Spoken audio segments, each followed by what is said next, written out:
नमस्कार दोस्तों, आप सभी का मेरे चैनल हिंदी विद दीप्ति मेहता में हार्दिक स्वागत एवं अभिनंदन। जैसा कि हम रीट की हिंदी शिक्षण विधियों का अध्ययन कर रहे थे, जिसके अंतर्गत हम अलग अलग विधियों का अध्ययन कर रहे हैं। इससे पहले हमने प्रत्यक्ष विधि और एक वीडियो में सैनिक विधि को पढ़ा था, व्याकरण अनुवाद विधि को पढ़ा था। तो उसमें से कुछ क्वेश्चन आए हैं, तो मैं आपको बता देती हूँ उनके उत्तर। कि प्रत्यक्ष विधि में मैं आपको बताना भी भूल गई थी कि मैंने बताया था आपको, फ्रांस में 1901 में प्रत्यक्ष विधि की शुरुआत हुई थी। तो किसने की थी, इसके प्रतिपादक कौन थे? तो गुइन महोदय इसके प्रतिपादक थे। मैं लिख के भी बता देती हूँ, गुइन महोदय।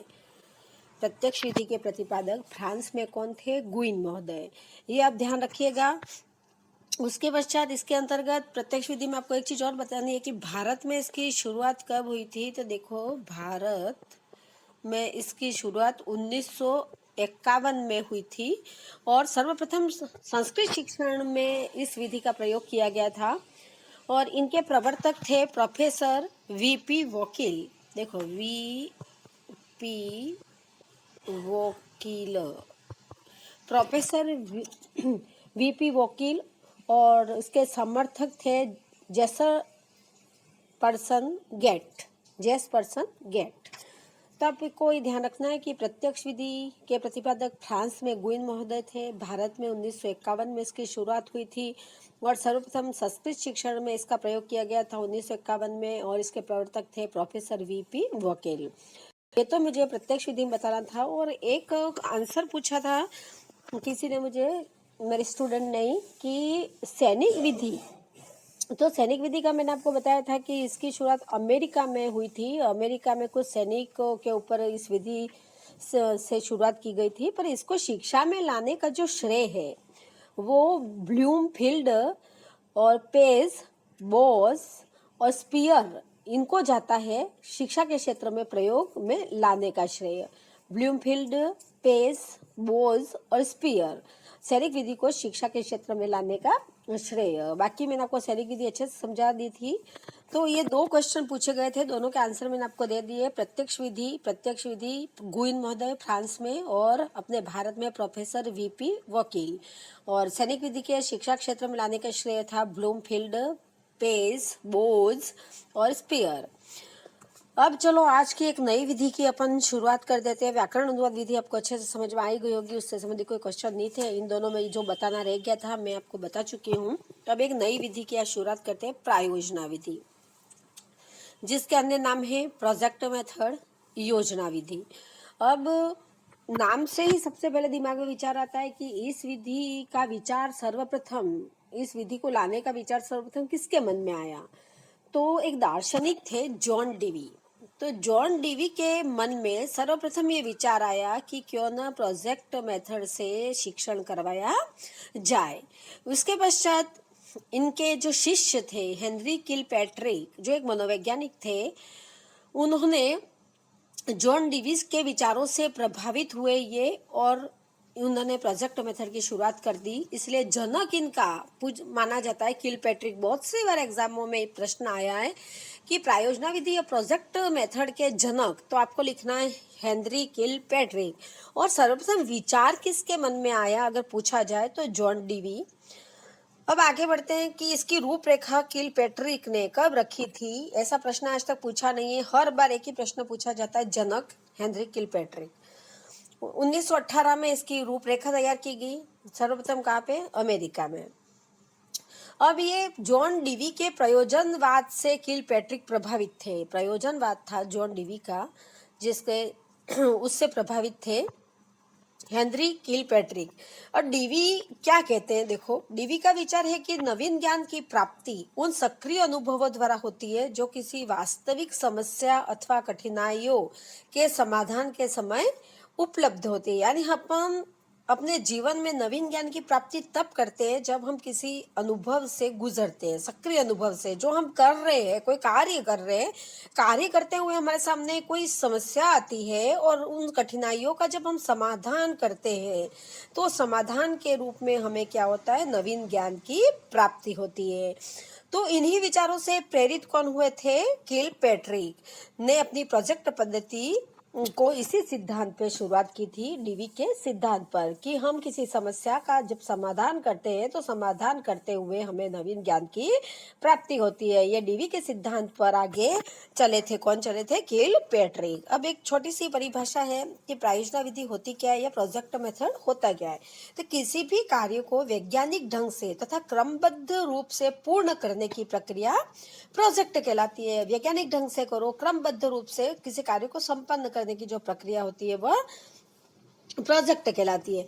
अब एक परिभाषा है किल पैट्रिक महोदय के द्वारा, इन्होंने ये एग्जाम में हमेशा पूछी जाती है। मैं बार बार आपको जो बता देती हूँ, साथ में ही बताती हूँ कि एग्जाम में कौन सा पूछा जाएगा, कौन सा नहीं पूछा जाएगा, और जो पूछा जाता है उन पॉइंटों पे मैं ज्यादा बल देती हूँ। बाकी हर चीज बहुत सारी विस्तृत है। अगर इस हर चीज विस्तृत पढ़नी है तो किताबों में बहुत सारा मैटर भरा पड़ा है, अपन पढ़ सकते हैं, पर अपन वही पढ़ना चाहते हैं जो एग्जाम में बार बार पूछा जाता है। मेरा पिछले 10-12 सालों का ये अनुभव कहता है कि एग्जाम में किस प्रकार के प्रश्न पूछे जाते हैं और किस प्रकार के प्रश्न आते हैं।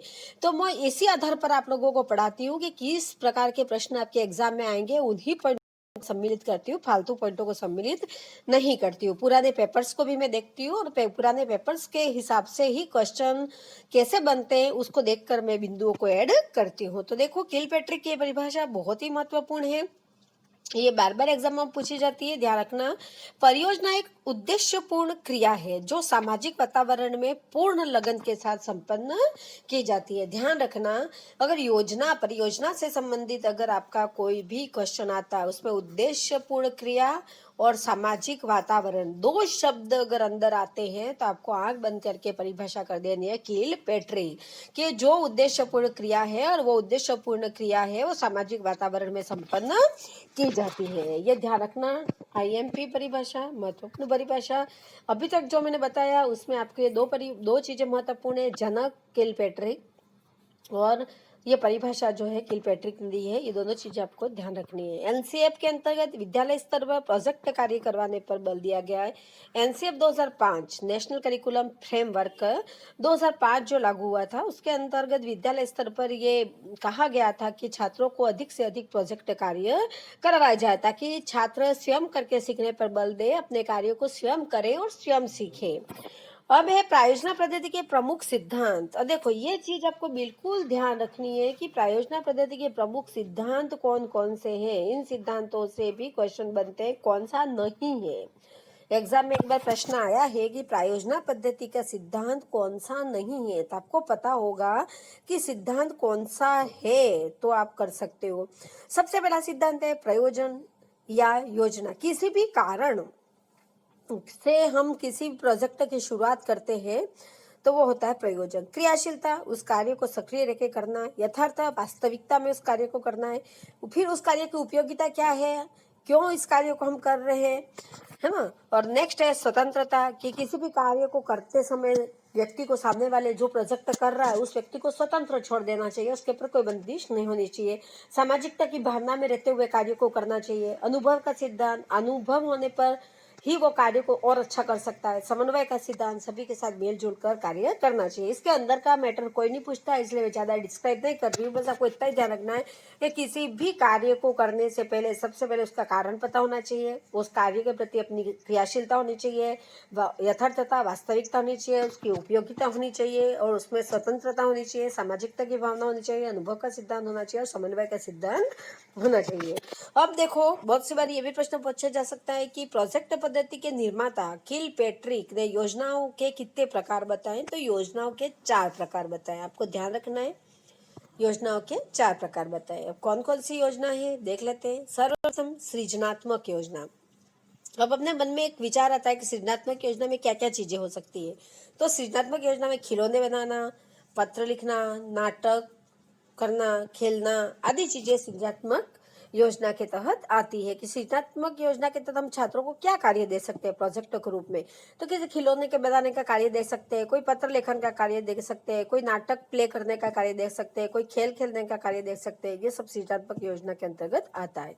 दूसरा है रसास्वादन की योजना। रसास्वादन की योजना के अंतर्गत हम क्या करते हैं, कहानी सुनना जिससे छात्र में क्या हो, रसास्वादन हो, आनंदित अनुभव करे। संगीत सुनना, संगीत सुनने से मन प्रसन्न हो जाता है, आनंदित हो जाता है। उसमें रेडियो सुनना, चित्र बनाना, ये सभी कार्य करने से व्यक्ति आनंदित हो जाता है, उसमें रसानुभूति हो जाती है, उसमें भावानुभूति उत्पन्न हो जाती है। नेक्स्ट है समस्यात्मक योजना। हमें छात्रों को ऐसी योजना देनी है जो समस्यात्मक हो, जो दोनों के बीच में तुलना कर सके। जैसे प्रथम व द्वितीय पंचवर्षीय योजना की प्रगति की तुलना करो। ऐसे बहुत सारी चीजें ऐसी है जो डायग्राम के थ्रू हो कि इस साल में इतना बजट, इस साल में इतना बजट, किसने पर कितना खर्च हुआ, उसकी तुलना करो, है ना। इस तरह से बहुत सारी चीजें जो जिसमें तुलना की जाए, वो समस्यात्मक योजना छात्रों के सामने पेश करनी है अपने को, और वो उस पे प्रोजेक्ट पे कार्य करेंगे। और नेक्स्ट है अभ्यास या विशिष्ट सीखने की योजना, जिसमें हम छात्रों को शब्द, उच्चारण, वर्तनी, लेखन आदि से संबंधित छात्रों को योजना दे सकते हैं कि बार बार छात्र उसका क्या करे, उच्चारण करे, बार बार उसको लिखे, ताकि वह उच्चारण स्पष्ट कर सके, वर्तनी शुद्ध लिख सके। तो ये अभ्यास एवं विशिष्ट सीखने की योजना है। तो आपने देखा कि प्रोजेक्ट पद्धति में किलपैट्रिक ने योजनाओं के कितने प्रकार बताए, 4 प्रकार। सृजनात्मक योजना, रसास्वादन योजना, समस्यात्मक योजना और अभ्यास या विशिष्ट सीखने की योजना। अब योजना विधि के पद या सोपान, ये प्रश्न एग्जाम में सेकेंड रीड सभी में पूछा जा चुका है। अब ध्यान दीजिएगा कि पद या सोपान में कौन, हर बार ऐसा ही प्रश्न पूछा है कि नहीं है, सोपान नहीं है। अब जब हमें पद के सोपानों का ज्ञान होगा तो हम नहीं है का आंसर निकाल सकते हैं। तो सर्वप्रथम नहीं है तो है क्या, तो जान लेते हैं। चलो है क्या। सबसे पहला परिस्थिति का निर्माण, यानी छात्रों के सामने हमें एक ऐसी परिस्थिति उत्पन्न करनी है, ऐसी परिस्थिति का निर्माण करना है कि छात्र है वह योजना बनाने के लिए आगे प्रेरित हो सके। अब जब छात्रों के सामने परिस्थिति का निर्माण हो गया, ऐसी हमने उत्पन्न कर दी परिस्थिति के छात्र और जिज्ञासु हो गया उसको जानने के लिए, उसको करने के लिए। उसके बाद हमें क्या करना है, योजना चयन या योजना का चुनाव। उसके बाद हमें योजना का चुनाव करना है, प्रोजेक्ट का चुनाव करना है कि कौन से प्रोजेक्ट पर हम किस प्रकार से कार्य करेंगे। तो हमें योजना का, प्रोजेक्ट का चुनाव करना है, किसी टॉपिक का चुनाव करना है कि हम किस तरह से इस पर कार्य कर सकेंगे। नेक्स्ट है योजना बनाना या योजना का कार्यक्रम। अब हमने टॉपिक चुन लिया। अब जैसे मैं आपको एक बताती हूँ कि भाई हमारे विद्यालय में अगर हमें वाद विवाद प्रतियोगिता का आयोजन करना है, क्या जैसे कोई जयंती मनानी है, तो हमारे सामने परिस्थिति उत्पन्न हो गई कि हमारे सामने एक भाई जयंती आ रही है। अब हम उसका चुनाव करेंगे, हम कौन सी जयंती बनाएंगे, और चुनाव करने के बाद फिर हम क्या करेंगे, उसका कार्यक्रम बनाएंगे कि हम इस कार्यक्रम में सर्वप्रथम हम ये करेंगे, उसके बाद इसके अध्यक्ष ये होगा, इसका उपाध्यक्ष ये होगा, इसमें ये भाग लेंगे, जो ये बोलेगा, सारी योजना बना देंगे। फिर योजना का क्या करेंगे, क्रियान्वयन करेंगे। जो हमने योजना बनाई उसको धरातल पर उतारेंगे, उसका क्रियान्वयन करेंगे कि भाई हम कार्यक्रम की शुरुआत करते ही सर्वप्रथम सरस्वती पूजन करेंगे, दीपक करेंगे, उसके बाद अध्यक्ष महोदय को अपनी सीट पे बुलाएंगे, तो वो सारी जो योजना है उसका क्रियान्वयन करेंगे। उसके बाद योजना का मूल्यांकन करेंगे कि क्या हमने जो कुछ किया है वह कितना सफल रहा और कितना असफल रहा, हमें किन किन चीज़ों में सुधार की आवश्यकता है। और उसके बाद जो भी हमने प्रोजेक्ट कार्य किया है उसका हम कार्य का लेखा जोखा रखेंगे, निष्कर्ष निकालेंगे कि इसमें हमारा कैसा रहा, कितना खर्च हुआ, क्या हुआ, सारा लेखा जोखा रखेंगे। तो देखिए, सबसे पहले किसी भी चीज़ को, किसी भी प्रोजेक्ट को करने से पहले परिस्थिति का निर्माण किया जाएगा। उसके पश्चात योजना का चयन किया जाएगा, योजना का चुनाव किया जाएगा। उसके पश्चात योजना बनानी पड़ेगी, है ना, कार्यक्रम बनाना पड़ेगा कि कैसे हम कार्यक्रम का क्रियान्वयन करेंगे, कैसे संचालन करेंगे। उसके बाद उसको क्रियान्वित करेंगे, उसके बाद उसका मूल्यांकन करेंगे, उसके बाद उसके कार्य का लेखा या निष्कर्ष रखेंगे। इससे संबंधित मैंने जो 8 टेस्ट सीरीज में प्रश्न डाले भी है, आप देखना चाहो तो मेरे 8 टेस्ट सीरीज देखोगे तो भी सभी विधियों के क्वेश्चन मैंने उसमें डाल रखे हैं कि एग्जाम में किस टाइप के क्वेश्चन आते हैं। उन जो टेस्ट सीरीज 15-15 क्वेश्चनों की मैंने रखी है, बनाई थी, वो आप पिछले मेरे वीडियो में प्ले लिस्ट में जाके देख लीजिएगा तो आपको सारे प्रश्न मिलेंगे, सभी विधियों से संबंधित ये किस प्रकार प्रश्न बनाए जाते हैं और किस प्रकार के प्रश्न बनेंगे। तो आप देखिएगा, ज़रूर आपको पता चलेगा। इसलिए मैं दोबारा से इन वीडियो को लंबा न करूं, इसलिए प्रश्न नहीं बना रही हूँ, क्योंकि ऑलरेडी मैं 8 वीडियो में क्वेश्चन बना चुकी हूँ। आपको पॉइंट अच्छे समझ में आ गए होंगे। इन पॉइंटों को आपको ध्यान में बिल्कुल रखना है। एक तो इससे क्वेश्चन बनेगा, एक किल पैट्रिक वाला, एक परिभाषा वाला, 3 क्वेश्चन बनेंगे आपके, और आज तक इसी से बनते आए हैं। अब योजना विधि के गुण देख लीजिएगा। सबसे पहले अगर आपको पूछा जाए यह पद्धति कैसी है, तो बाल केंद्रित पद्धति है। दूसरा, इसके गुण के बालकों में चहलकदमी, नेतृत्व क्षमता, सहिष्णुता और दूसरों के साथ कार्य करने के गुणों का ये पद्धति विकास करती है। ठीक है, क्योंकि यह विधि योजना, प्रोजेक्ट मेथड में स्वयं करके सीखने पर बल दिया जाता है। और जब छात्र स्वयं करके सीखने पर बल देता है तो छात्र प्रोजेक्ट पूरा करने के लिए चहलकदमी, इधर उधर डाटा एकत्रित करने के लिए घूमेगा, फिर नेतृत्व करने के गुण आएंगे, उसमें दूसरों के साथ कार्य करने के गुणों का विकास होगा, है ना। नेक्स्ट, मानसिक विकास करती है, क्योंकि सोचने समझने पर बल देना पड़ता है, मानसिक सोचना पड़ता है कि इसको हम कैसे आगे करें। फिर स्वयं कार्य करके सीखता है, बिल्कुल वो तो स्वयं कार्य, प्रोजेक्ट मेथड में स्वयं कार्य करके सीखने पर ही बल दिया जाता है। व्यवहारिक ज्ञान प्रदान करती है, क्योंकि सबसे तालमेल बिठाना पड़ता है। समाज में संबंध स्थापित करती है, बिल्कुल सामाजिकता के गुणों का विकास करती है। अनुभव द्वारा सीखने पर बल देती है। व्यक्तिगत विभिन्नताओं को महत्व देती है। वास्तविक ज्ञान देती है। कृत्रिम ज्ञान से इसमें हम दूर रहते हैं, वास्तविकता के ज्ञान हमको ये देती है, क्योंकि प्रोजेक्ट हमें वास्तविक करना पड़ता है, हम डुप्लीकेट प्रोजेक्ट को नहीं कर सकते, इसलिए हमें वास्तविकता के धरातल पर उतारती है। और ये मनोवैज्ञानिक विधि है, क्योंकि इसमें छात्र स्वयं करके सीखता है और एक समय में कई बातों को सीखने के लिए हमें ये प्रेरित करती है। थॉर्नडाइक के सीखने के नियम से योजना पद्धति प्रभावित है। देखो, थॉर्नडाइक आपने देखा होगा, 3 नियम है, तत्परता का नियम, प्रभाव का नियम और सीखने का नियम। तो ये सीखने के नियम के ऊपर बल देती है। यह विधि छोटे बड़े सभी उम्र के विद्यार्थी के लिए उपयुक्त है। ये तो गुण थे, गुण में से इतना प्रश्न नहीं पूछा गया, तो ये थोड़ा के सीखने के नियम ध्यान रख लेना, मनोवैज्ञानिक विधि ध्यान रख लेना, सामाजिकता पर बल देती है ये विधि, इसको आपको ध्यान देना है, और सब स्वयं करके सीखने पे बल, इन चीजों को आपको विशेष ध्यान रखना है, आप ध्यान रख लीजिएगा। नेक्स्ट, दोष, यह क्रमबद्ध ज्ञान नहीं देती है ना, टुकड़े टुकड़े में ज्ञान देती है। शिक्षक के ऊपर अधिक उत्तरदायित्व, जिससे वह कुशलतापूर्वक पूर्ण ज्ञान देने में असमर्थ होता है। उपकरणों के अभाव के कारण योजना क्रियान्वित नहीं कर पाते। कभी कभी बड़े बड़े इतने प्रोजेक्ट होते हैं कि जिसमें हमारे पास उपयुक्त संसाधन नहीं होते, तो संसाधन नहीं होने के कारण हम योजना को क्रियान्वित नहीं कर सकते। प्रोजेक्ट स्वाभाविक परिस्थितियों में पूर्ण किया जाए, यह प्रत्येक प्रोजेक्ट के साथ संभव नहीं होती है। किसी में डाटा एकत्रित फर्जी भी किए जाते हैं, इसलिए स्वाभाविक परिस्थितियों में ये पूरा नहीं किया जा सकता। यह ज्ञान के संपूर्ण क्षेत्रों को अपने में समाविष्ट नहीं कर पाती। इस विधि में समय सारणी पर ध्यान नहीं दिया जाता, समय सारणी के अनुसार इसमें कार्य नहीं किया जाता। इस विधि में गलतियां अधिक होती है। अर्जित ज्ञान पुनरावृत्ति के लिए स्थान नहीं होता, इसमें पुनरावृत्ति नहीं होती अर्जित ज्ञान की।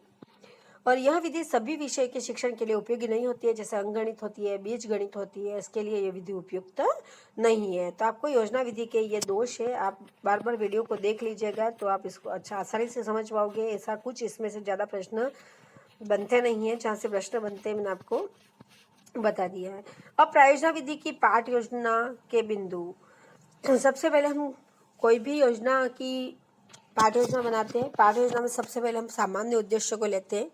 सामान्य उद्देश्य के पश्चात हम विशिष्ट उद्देश्य को लेते हैं, जैसे ज्ञानात्मक, अवबोध, ज्ञानोपयोग, है ना, ये सारी चीज़ें विशिष्ट उद्देश्य के। फिर वही परिस्थिति का निर्माण करेंगे, हमारे सामने परिस्थिति उत्पन्न होगी, फिर योजना का चुनाव, टॉपिक का चुनाव करेंगे, फिर योजना का क्रियान्वयन करेंगे, योजना का मूल्यांकन करेंगे, उसके पास जो कार्यक्रम हमने पूरा किया है उसका प्रतिवेदन तैयार करेंगे कि कहाँ से शुरुआत की, कहाँ पर उसकी एंडिंग की, और उसके पश्चात छात्रों को हम गृह कार्य देंगे। ये तो थी बच्चों आपकी योजना विधि। एक बार मैं हल्का हल्का वापस रिपीट कर देती हूँ कि सर्वप्रथम योजना विधि का विचार जॉन डीवी के मन में आया। उनके शिष्य विलियम किल पैट्रिक ने इसको धरातल पे उतारा, इसलिए कहा जाता है इसके जनक किल पैट्रिक को। यह जॉन डीवी के प्रयोजनवाद से प्रभावित थे। जो जनक उन्होंने सबसे प्रथम पहले 1918 में इसकी रूपरेखा तैयार की थी अमेरिका में। और जॉन डेवी के विचार थे कि ज्ञान की प्राप्ति हमेशा सक्रिय अनुभवों के द्वारा होती है। अगर हमारे सामने कोई समस्या उत्पन्न कर दी जाए तो हम उस समस्या का समाधान करने के लिए जिन जिन कठिनाइयों से गुजरते हैं उससे हम अनुभव प्राप्त करते हैं, और वो अनुभवों से ही हम क्या होती है, हमें ज्ञान की प्राप्ति होती है। इससे प्रभावित होकर किल पैट्रिक महोदय ने प्रोजेक्ट मेथड की शुरुआत की। इसकी परिभाषा आपको किल पैट्रिक की याद रखनी है बिल्कुल। उसके पश्चात आपको इसके सिद्धांत को ध्यान में रखना है, और उसके पश्चात ये ज़्यादा इतना इम्पोर्टेंट नहीं है, 4 भाग है जो, और इसके विधि पद या सोपान आपको बिल्कुल ध्यान रखने हैं कि कौन कौन से पद या कौन कौन से सोपान हैं। तो आशा करती हूँ योजना विधि आपको अच्छे से समझ में आ गई होगी। बहुत मेथड है, बहुत लंबा चौड़ा है, चाहूँ तो 1 घंटे का वीडियो बन जाए, पर फालतू काम की चीज़ें मैंने इस पर डाली नहीं है। जो एग्जाम में पूछी जाती है उन्हीं को समाविष्ट किया है। फिर भी आपके दिमाग में कोई क्वेश्चन रह जाता है कि मैम इसमें ये बताना रह गया या इसमें ये क्या होता है, आप निश्चित कमेंट बॉक्स में लिख दीजिएगा। मैं नेक्स्ट वीडियो में आपकी समस्या का समाधान ज़रूर करूँगी। इसके साथ ही मैं यहीं पे समाप्त करती हूँ। आपको मेरा वीडियो अच्छा लगे, मेरा पढ़ाना अच्छा लगे तो आप ज़्यादा से ज़्यादा लाइक करें, शेयर करें, मेरे चैनल को सब्सक्राइब करें। जय हिंद, जय भारत।